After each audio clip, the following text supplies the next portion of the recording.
Good morning, everyone. It is Wednesday, the 6th of May, and we are in Mark chapter 9, verse 11 to 29. The passage starts with Jesus coming down the mountain with Peter, James, and John after his transfiguration. And he comes down the mountain to find a sort of kerfuffle, conflict going on with his disciples and the religious leaders and the crowds. A little bit like when I go for my daily walk and I come in and I think, what sort of conflict will my boys have got up to this day? What am I going to return into? And when you read it, verse 15, there's this lovely thing that says that when the crowd saw Jesus, they were overwhelmed with wonder and they ran to greet him. If you know me, you know I always talk about this reflex. And there is a reflex to capturing a fresh vision of Jesus. Perhaps Jesus was still radiant with the glory of God, like Moses when he came down the mountain. He still carried that sense of God's glory. He had to have a veiled face. Who knows? But they saw Jesus, and their reflex response to revelation was to worship, was wonder, was to be overjoyed, was to run to greet him. I pray that for each one of us, we would never lose that wonder, that we would each day recapture the wonder, the beauty, the awe of that incredible man, Jesus Christ.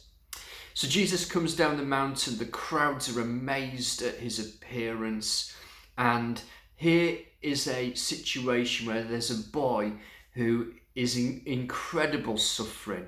He's demon possessed, he has all the characteristics of epilepsy, he's suffered since birth, the sort of evil nature of the kingdom of darkness. This boy's thrown into the fire, into water, and the whole family is suffering. We meet the dad who is so broken for the pain and suffering of his son, so desperate for Jesus to do something. The disciples have been unable to do anything. It says in verse 22, he says to Jesus, if there is just the slightest possibility, if you could even do anything at all, just have pity on us and help us.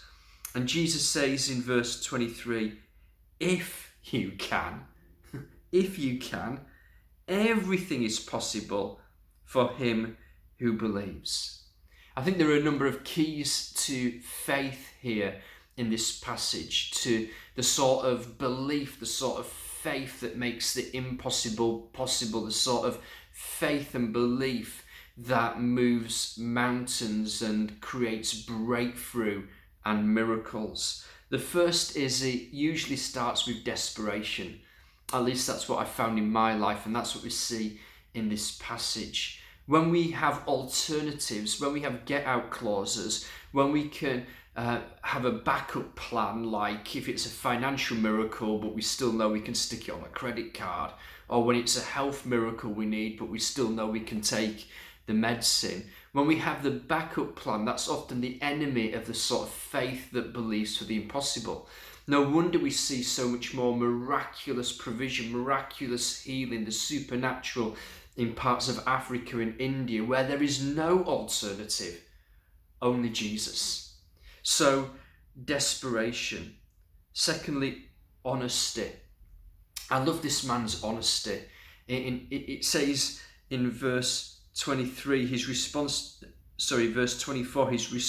immediately is to cry out, I do believe, help me to believe. I've always resonated so much with that verse. Jesus, I do believe, but help me to believe. I do believe that you can bring an end to this coronavirus pandemic, but help me to believe, Jesus. I do believe that you can provide supernaturally for me, but help me to believe it, Jesus. I do believe that you can heal that sickness, but help me to believe. Jesus, I'm aware that my faith is fleeting. It's weak, and yet I ask that you would help me and empower me to believe you for the miracle. Spurgeon says of this verse that feeble faith appealed to a strong Saviour.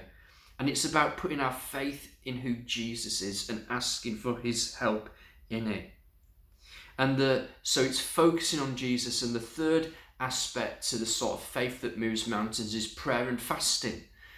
Jesus had been up on the mountain in the presence of God, and now he came down with supernatural power, whereas the disciples had not. Actually, I wonder if Peter, James and John would have been able to perform this miracle having been with Jesus. So I'd really encourage you to seek the face of Jesus in your prayers, to fast for more of his presence in your life, to take hold of the miracle. And do continue to join us in all of our daily rhythms.